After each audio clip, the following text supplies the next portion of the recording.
us for the rest of the show. Buddy? While he's getting set up, I want to remind you guys that the Cleveland Chargers are back in action tonight against the Long Island Nets. Family-friendly fun for everyone. Get your tickets at clevelandcharger.com. They've won their last 2 games. Could use an extra bit of support tonight. Head over to Public Auditorium downtown, right off East 6, clevelandcharge.com for all your ticket needs. Zach, how you doing, man? Thanks for joining us today. I'm good. I just got to say that showing up on short notice is not the problem. Adjusting my eyes to dust and sweatsuit is kind of a challenge. I told him. I think he pulled it off, man. But it's a new year. We're taking on new challenges. Hey, man. I could not wear that. New me. I would look like the sky. We'll talk about that later.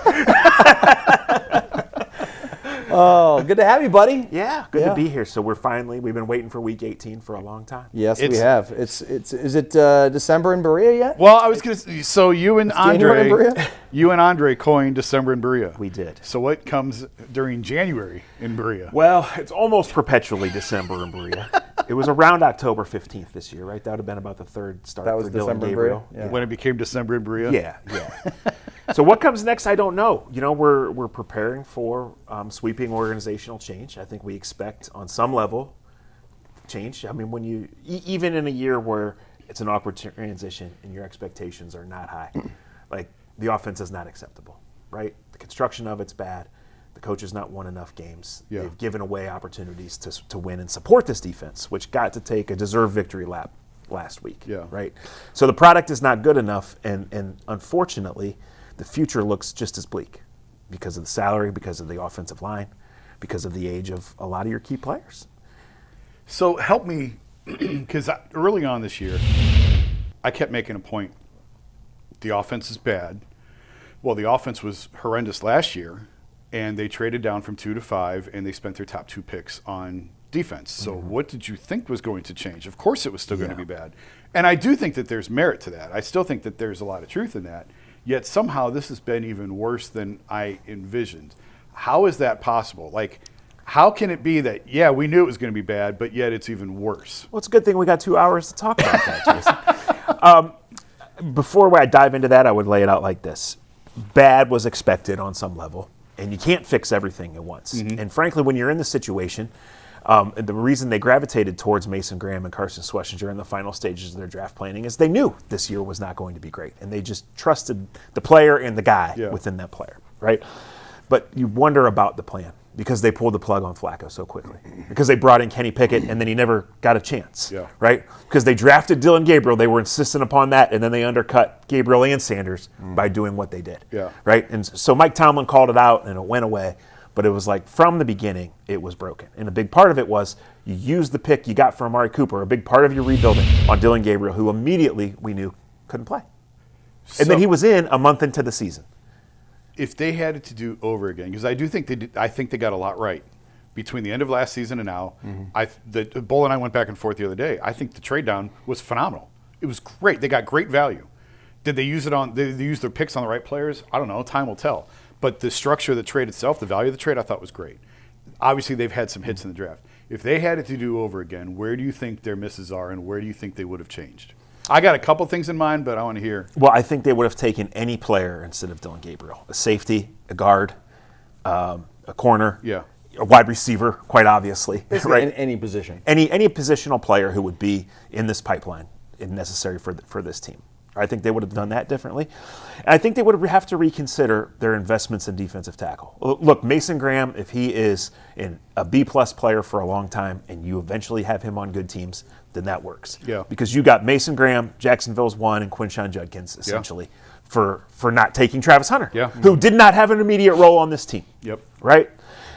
So maybe you do that differently, but you have to have taken an offensive lineman. Like, if Judkins is great, and he might be, and Fannin looks like he's great, and Schlesinger's great, and Graham looks like he's going to be good. Jason, I have to see that to begin to even give this a true A because of the quarterback situation and because of not drafting an offensive lineman, not drafting a wide receiver. Like, it just was all out of sorts. And when we called it out then, we don't know.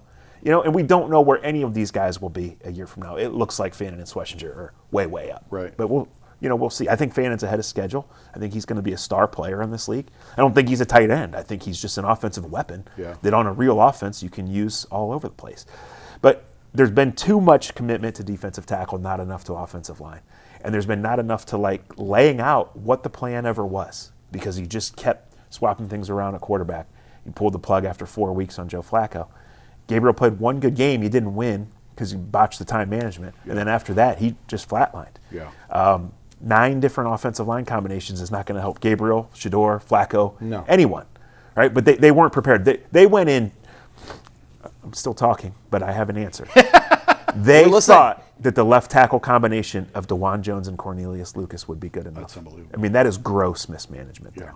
Well, and that's what I would go to, Dustin, is Yeah. the fact that they signed Tevin Jenkins, but they didn't address offensive line really in free agency or the draft, and they knew how vulnerable they were at tackle with Jack Conklin and DeJuan Jones. Neither one of those guys, when's the last time they survived a season healthy? Yeah. And that's what they rolled into the part regular of season. They me- brought in Lucas, who's 34 years old. those decisions to like they're almost like so egregious that it makes me think that they just got lucky in the draft. Because everyone's like, well, they know what they're doing now. It's like, I don't know, man. Maybe they just got lucky. So this is not completely fair to go draft class versus draft class because things change. Yeah. Sure. Right? And like every time you take a player, that means you didn't take the next 32 players. Right. It means you're totally, when you take a guard, you're not taking any more guards. When you take a quarter, obviously, right? But when you look at previous drafts, never yielded more than 3 full-time startors. Never. That's unbelievable. It's It's hard to unbelievable. do, man. Right? It's like a 10-team parlay and missing all 10. It's not a high bar. And 3 of your 6 first rounders were Deshaun Watson, which is obviously bad. Yeah. But Jed Wills like flatlined, and they stuck with him. You know, it was pretty clear it wasn't going to be the answer. Mm-hmm. And Greg Newsome was never anything more than an above average, slightly above average player. And that's here. another great, if you've got a column on Barry's hits and misses, that's a hit. Like being able to flip Newsome and get Campbell for It him, is. That's It a is. hit. It is. And it's important to note that they have not operated like a front office that's out. I keep saying But that. they have also not operated like a front office that gives you a lot of confidence. Right. So you can make the 25 draft class and the Campbell trade make a great case for, hey, they made some mistakes and they're recovering. But the state of the offensive line, Jerry Jeudy, and it's before you get to the quarterback. Like the state of the offensive line and the state of the receiver group would be enough to put any GM that hasn't been winning games on a hot seat before you get to the quarterback. And this quarterback resume is Deshaun Watson and Dylan Gabriel on top of other guys who Flacco gave you something. Shedeur gives you some interest for the future. DTR. Right, Jameis? Yeah. Yeah. I want to do quarterback, but when you mentioned Judy, the extension is numbing now Numbing. that they gave. What is left on? Do you know? They have $22 million in cap commitments to Jeudy. Didn't it look good after last year? For a second? Yeah, I he feel went to like- the Pro Bowl last year. Yes, that's what I'm saying. Like, he had a really good year last With year. Jameis throwing to him, he did. Yeah, he put up some numbers Fool's when, gold, when man. Jameis was in there. And who knows? Maybe this year's the fool's gold. I don't think. I don't have the exact number, but after that Denver game, Jeudy went from 65th, or no, in the course of a month, he went from 65th to the top 10, and in one night, he went from top 40 in receiving to top 10 in one night. Wow. Had a big game. He had a big game. And it was part of a good stretch. It really was. But they were not an NFL offense before Jameis came in. Remember, Cedric Tillman, we didn't ever see him even on the field. Yeah. And then he had a couple good games before he Yeah. got his concussion. But he's not done it. Isaiah Bond probably can play in the NFL. He's just a guy, right? Like they drafted Thrash in the 5th round. Okay, he played for this team. But like the top 3 receivers coming into the year were Judy, Tillman, Thrash. Which is why you had to go get Isaiah Bond. The GM didn't talk to the media after the Isaiah Bond thing, after the Flacco trade, after trading a starting corner at 11 o'clock at night on a Wednesday. Yeah. Then bailed on his bye-week press conference. I'm usually cautionary to people to say, let's not read too much into that, media Right. or obligations and anything. But I think that's a guy that didn't want to face the music because he knows he's out. Well, we'll find out in about 72 hours.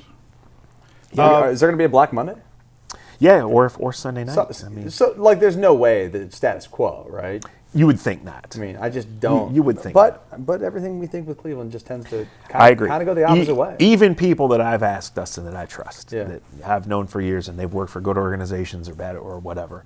That's the caveat. I'll tell you what I hear, I tell you what I feel, but no one really is willing really to put a firm knows, prediction yeah. on what's going on. Well, here's the thing with them. Like, Jimmy finally admitted what I think a lot of us kind of knew behind the scenes when he said they went home Friday night, they were not going to take Shedeur. And all of a sudden, Saturday morning, they wake up, let's take, like, that's a pretty big pivot to make for an organization. The Saints were the loudest team in saying we're not taking Shedeur, kind of on the background bracing their fans. But the Browns on Friday were willing to say, don't look for us to be a Shedeur team tonight. That's not in our plans. And then Saturday morning. That's why this team is so hard.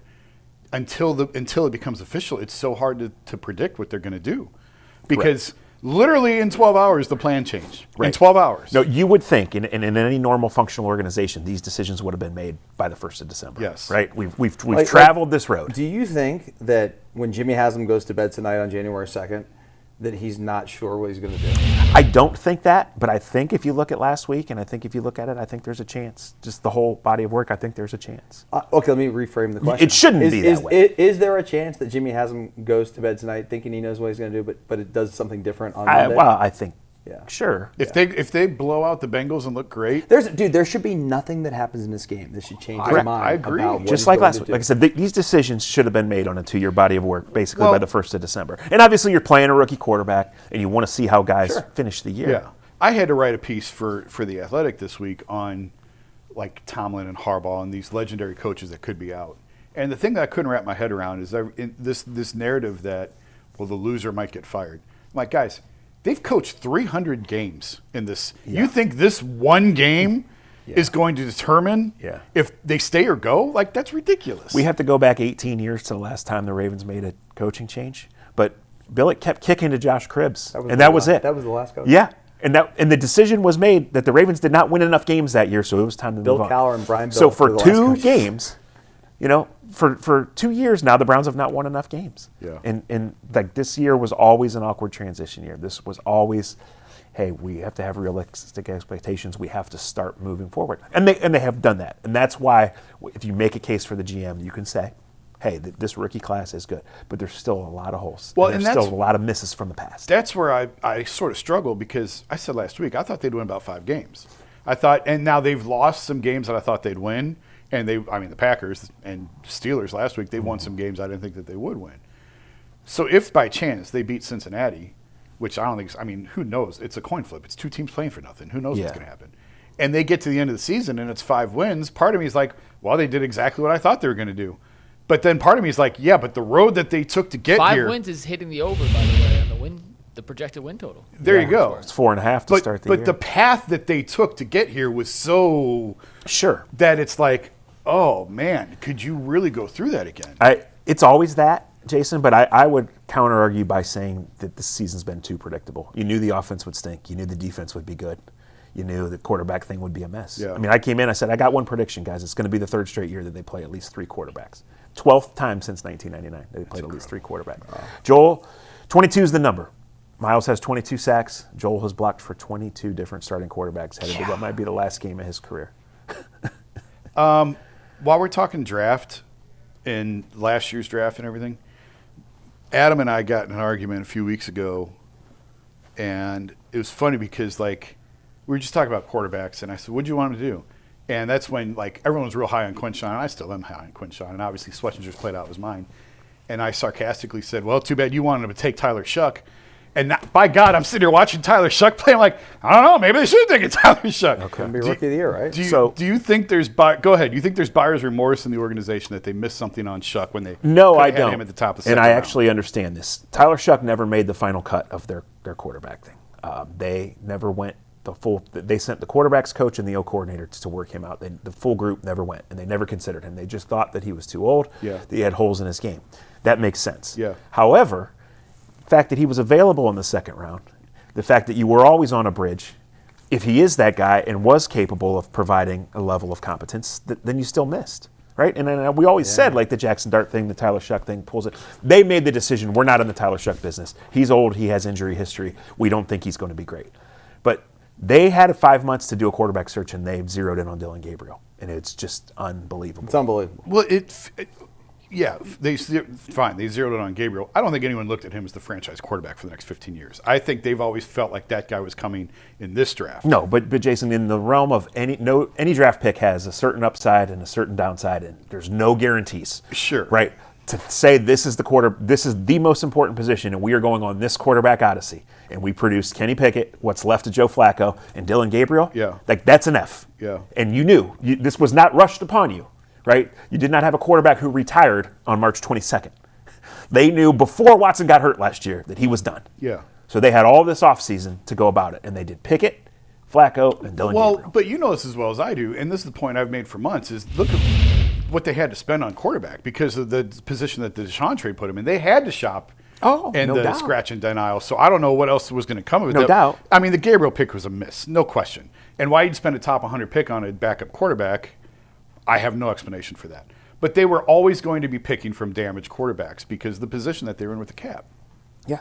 It probably wouldn't be as bad had they taken Gabriel and not took Shedeur in the 5th. Correct. Or if they had just taken because Gabriel in the 5th, which is what he was. Yeah, right. Yeah. Right. I mean, that's fine. Or they could have took Shedeur in the 3rd round and not taken Gabriel at all. Right. And everyone's be like, okay, well, maybe there's some upside. Yeah. Maybe there's like Shedeur looks like a 3rd round pick. You're right. The cap situation is what drove them to take on Pickett and Flacco. Yeah. But then it was like made up. Yeah. Right? Oh, they totally made it up as they went They along. totally made it Yeah. up as they went. Yeah. And then to have that 4th quarterback in there to change everything. Right. I mean, from Kevin Stefanski's rookie mini camps are instructional. You show up, you do the interviews, you watch the guys jog around out there. They get to know their position coaches.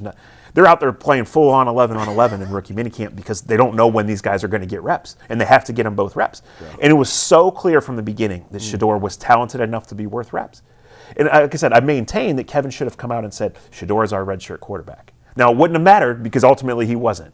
But he should have said, Shedeur is our redshirt quarterback. And it would have made everyone more clear, I think, on what the situation is.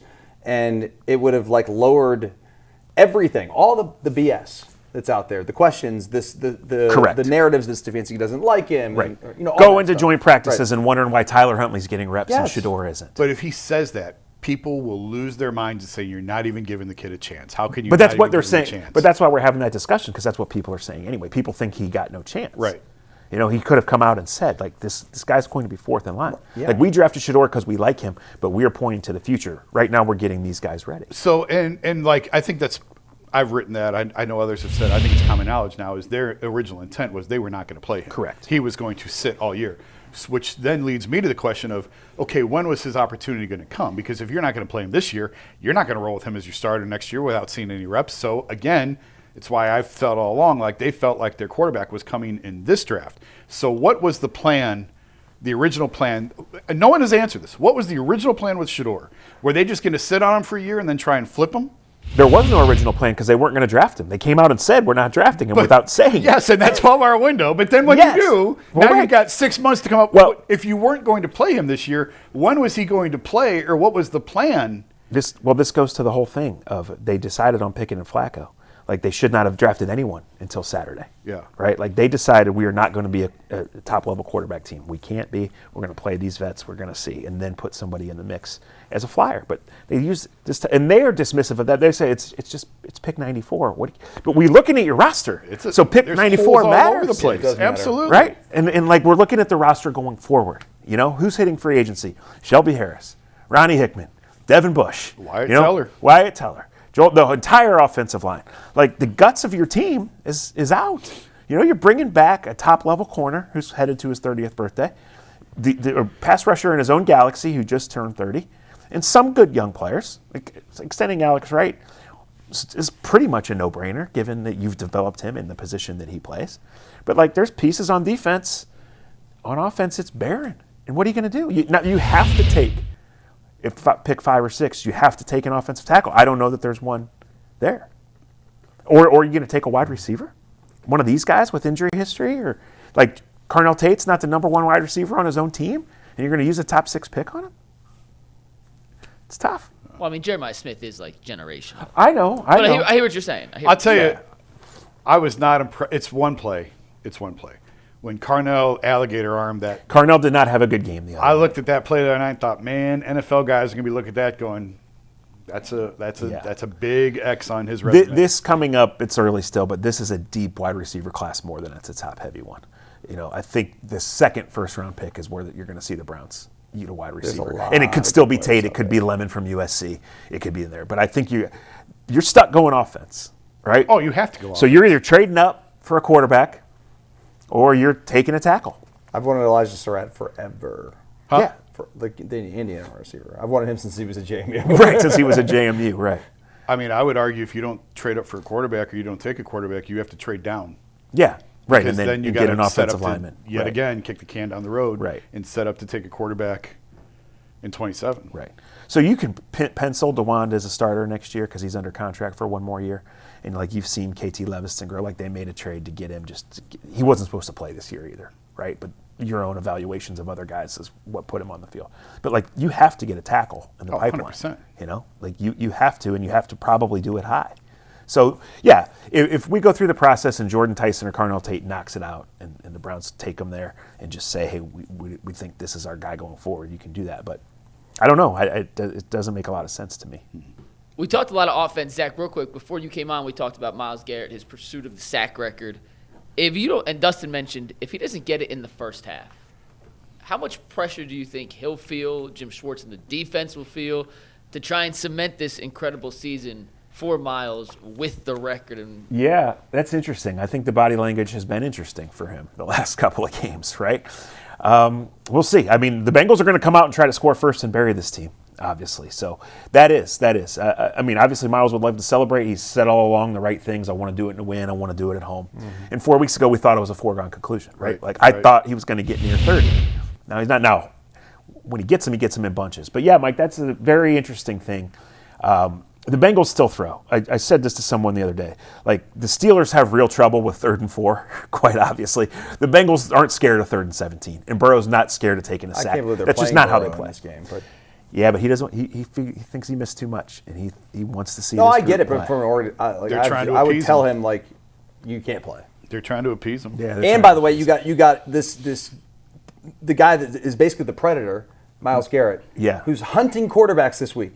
Like, I don't know that I'd want Joe Burrow out there. Yeah, I do think you'll see some tweaks to what they do, but like I said, they are not afraid to take sacks. They are going to throw the ball. Well, they're not down like the Steelers who wanted to. They sacrificed their freaking season to not give him the record. Yeah, early on, they I think schematically, I'm not trying to be an X's and O's guy. Yeah. They needed to throw the ball to Kenny Gainwell. Too often they were using him to double team Myles. Yeah. And it was like, He was just okay, trying well, to what are you chip. going to do? Throw to Scotty Miller 3 times in a row to Marquez Valdez-Scantling? Yeah. Well, we saw the result. And then Browns deserved to win that game. Browns their dominated big tight that end game. got hurt. I mean, that hurt him. That too. hurt him for sure.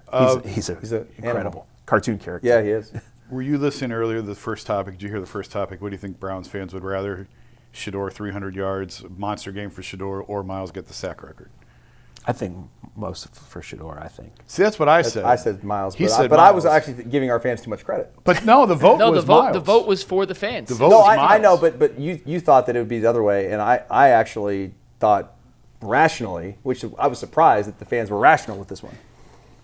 But you think Shedeur? See, to me, I joked that.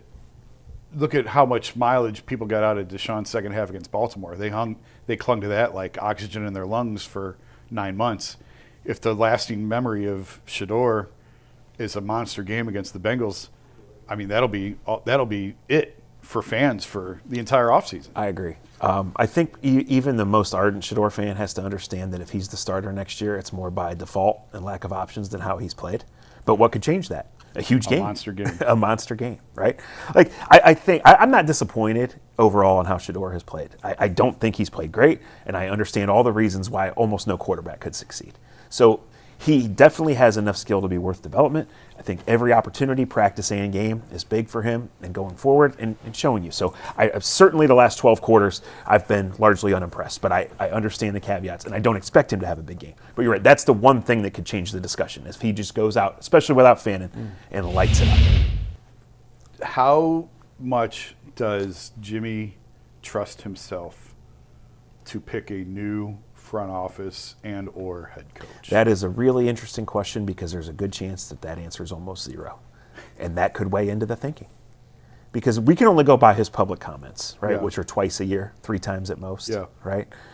And he has kind of said, like, we've made mistakes. Like, and in saying last year, he did give a vote of confidence to Kevin, to Andrew. He tried to fall himself on the sword there. But he was basically saying, like, I trust these guys. Yeah. And now the results are, maybe you shouldn't have trusted these guys.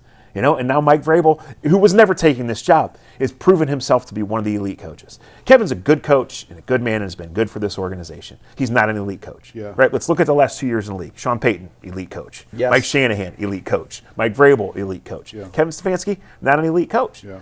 Andrew Berry, good GM, done some good things, had a blank check, spent the Browns into the ground. Right? Was it just one thing? No. Did he come back with a good draft class? Has he been the guy here to know the inner workings and know these players that they currently have inside and out? Dorsey had this thing on a silver platter for him. Yeah. They extended everybody. They extended the kicker. They extended Jack Conklin. For what reason? Right? For Going no reason. on and on and on. I don't know. I don't think we discussed this. One thing that I found, I think it just came out, actually. I think it just happened. This news that the Dolphins have brought on Troy Aikman to help in the GM search. Yeah. I actually think it's a really good idea. I'm not saying Troy's the right person because I don't know, but a former quarterback who's had success in the league. But more importantly, I don't think people understand the access that these announcers get. God, dude. You're the perfect one to speak to this. Okay, so this is my point on this. Why do you think I get so many texts from my degenerate friends? But this is my point. In the NFL, and I was actually just talking to an NBA guy this morning about this exact topic. Nobody talks. You're in your own silo, and nobody shares how they do things from team to team to team because they're all trying to protect their secrets. So none of these teams really interact. But you guys, the broadcast team, has full access on game weeks to all of the buildings, to all of the personnel. You're getting the game plans. Yep. You guys know who's good and who's not. You know the head coaches and the assistants that are next 100%. in line. So it's actually freaking brilliant that I think that you go find somebody, and again, they have to know what they're doing. Romo, Aikman, that category of person who understands the game at a high level, understands who's good and who's not, and just the access that you guys get, you on the college level, the NFL, they're doing the top games every week. They're doing the best teams every week. So they have access to the GM, the assistant GM, the coaches, positional coaches. They know the entire league. I actually think it's a brilliant move to go get somebody like him. Well, we get the access, and we get these coaches. We get a lot of honest moments, and we also can learn things about these guys as people that you never know. There's one coach that, just a funny example is this coach was a total D-bag, and high level Power 4 coach, no longer a Power 4 coach anymore, by the way. But we're in the middle of a production call, and he hangs up on us, says that he's got to take a recruit call in the middle of this, and then never comes back. Wow. And I'll tell you guys off the air. But it's just, I know forever that guy's a total, that guy I would never hire. Yeah. Would never. And you learn the same thing about players. And these guys know and have these relationships built up with these teams and with these coaches and players that and you don't get that information by spilling your beans all the time. So you have to build the trust. Right. But now, all that information he has, he's getting paid by the Dolphins to give him some information. Yeah. So maybe, by the way, now it may hurt his access going forward. Same with Tom Brady. Sure. With the Raiders. Who's respected. Yeah. Who's doing things a certain way. Yeah. All of that you take into account. And when you're in the Dolphins situation and you don't have a GM because you moved on from yours, going to that kind of person. So it's more Greg than fair. Olsen, just a name to throw out. Yes. It's Oh, more than fair to ask before you ask, who will the Browns hire as head coach? Who will they hire as GM?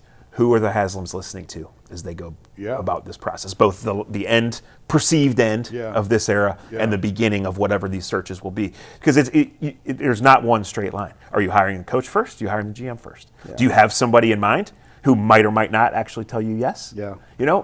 Who are you listening to? Who is that person listening to? Who's doing the setting up here? It's not just this guy has an agent and to call him on Tuesday morning. Yeah. Right? It's where do you want to go? What do you envision? And if you're making a change, you've decided that certain ways or certain people are not working anymore. Right? You're not necessarily concerned about what they do next or what might they succeed. So do you want something totally different, or do you have a person or persons who you contact who said, look, I need this kind of GM. Yeah. We're in this kind of mess. What do you think? Yeah. Go to it. I'll tell you right now, I've got two buddies of mine who are in the NFL in a front office role that text me about my games all the time, about certain players, because they know the games I'm doing, and they ask me.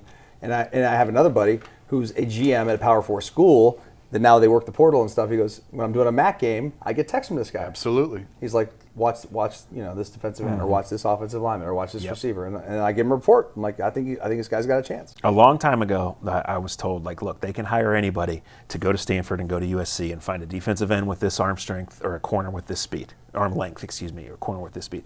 The reason that teams pay hundreds of thousands for scouts is because they need the right guy, the right makeup. We need to know that Justin Gilbert's not going to do punts because he doesn't feel like it. Yes, that's an all-time story. All-time story. Right. Zach had. Antonio, Anthony Bennett, late night pizza runs Yes. at UNLV. Yeah. Got to know that stuff.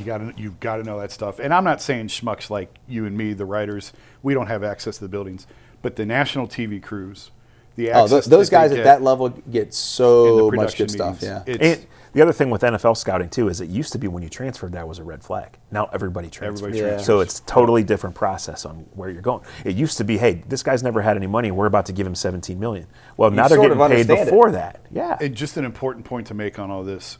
I know they've been doing work on possible replacements. 100%. It doesn't mean they're going to make a change, but you have to do the work ahead of time. Mm-hmm. And they have put in the work.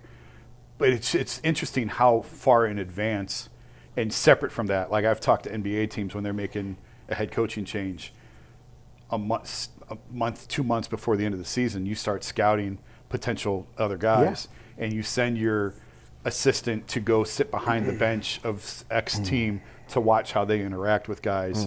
Like when you are going to make a change, a drastic change like GM or head coach, these teams start putting in the work well before. It's not like they're going to fire these guys on January 2nd or January 4th and say, all right, well, now what are we going to do? Like they've already got lists, they've already got names, they've already got a plan in place of where they want. It doesn't mean they're going to get who they want, but they've got the names compiled already. And this is why it's time for a change. They had 5 months that led them to Watson. They had it all this time to do this background. They chose it. It failed. They had 5 months last year to find another quarterback. They didn't produce. Like, this is a results business. It just is. Not one person will think Kevin Stefanski got a fair shake if he gets fired on Sunday night or Monday. Nope. What It's does 6 that years, matter? dude. Yeah, right. He didn't win enough. Yeah. Here's your whole pile of money, Kevin. Yeah.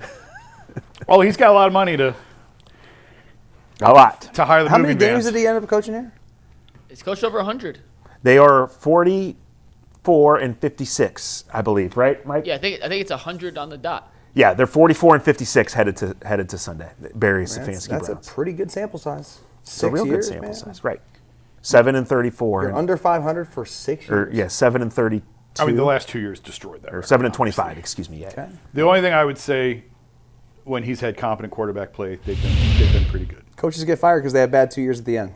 Absolutely. And again, I think he's probably going to go, and I think he probably won't be sad when it happens. Put I it think that Kevin way. Stefanski is a decent football coach, a good football coach, and will probably get another opportunity one day if the Browns didn't break him. I know we got to get to this Cavs topic, but I'll just say this: Cleveland broke Kevin Stefanski. Oh, broke him. absolutely. And he threw his hands in the air this last half of the season, in my opinion, and basically said, "I just can't wait till the season's over." Yeah, like I'm leaving here whenever we're done to go to what It's could be the- his it's the final co- Friday it's the press Coach conference. O. It's like, what door do you want me to walk out? Yeah. Well, what am I supposed to ask him to get any kind of answer? Nah, nothing. I think he's a decent coach. I've never thought he's going to Hall of Fame. No. He's a decent coach, and he's a good man. Yeah, And he's a good man. There has not been enough of that combination in that building over the years. No, I mean he's done the good Lord's work in that building because, and he's kept a lot, I think, internal that he could smear the hell out of the franchise if he wanted to. Maybe he will one day. Who That's knows? why there's gag orders in these contracts. Kevin, here's your $30 million. Don't talk. Not that he would. He won't. He won't. But And they could find another decent coach who's a good man. They haven't had a lot of success finding that combination. Doesn't mean they can't run into another one. They can find another one. yeah, I mean, it's second day of January 2026, right? Do I have that right? It's Yeah. been We a do. long year. Yeah, it's right there on that screen. Like, honestly, did. the most honest evaluation we're going to get of this Cleveland Browns group is around Halloween 27. That's the next time they can expect to be consistently competitive. And that doesn't match the timeline for Denzel Ward and Myles Garrett and some other guys. That's a shame. But as far as like being a real AFC North contender, the middle of the 27 season is what I'm looking at. Because next year you're going to have so many young guys You're going on to have, this team. I mean, what do we have, 12, 13 rookies on this 13. team? It was 14 for most of the year. I believe it's 13 as It'll of be this double moment. figures again next year. You know, it's actually, they brought in some guys from other teams' practice squads. I mean, that's where they are. 3 times in December, they had to go to another team's practice squad for an offensive lineman just to have a body for next year. Crazy. Do you know how many teams are looking for offensive lineman upgrades? 32. Yeah. That's how many.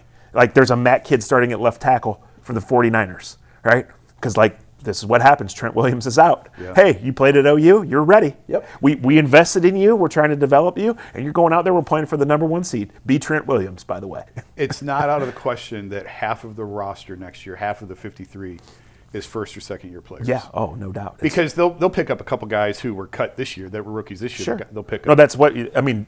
When you're a losing team, plucking other teams' practice squads and trying guys out in December is it's standard practice. So I don't think it's unreasonable at all to think that there could be 26, 27 first or second year players on the roster. Absolutely, because you're looking at 10 draft picks, whether you end up using 11 or 8 or whatever. And it's a young man's league, but that is not that's not how you win. That's not success. In the NFL. No, that's how it went for Butch Davis. They won immediately to an extent. They made it in the second year. They had salary cap problems. They had some guys get hurt. They chose, and it ended with him playing with like 20 rookies or first year guys on the team. Couldn't do it. He was out. All right, Mike. Let's talk Lucas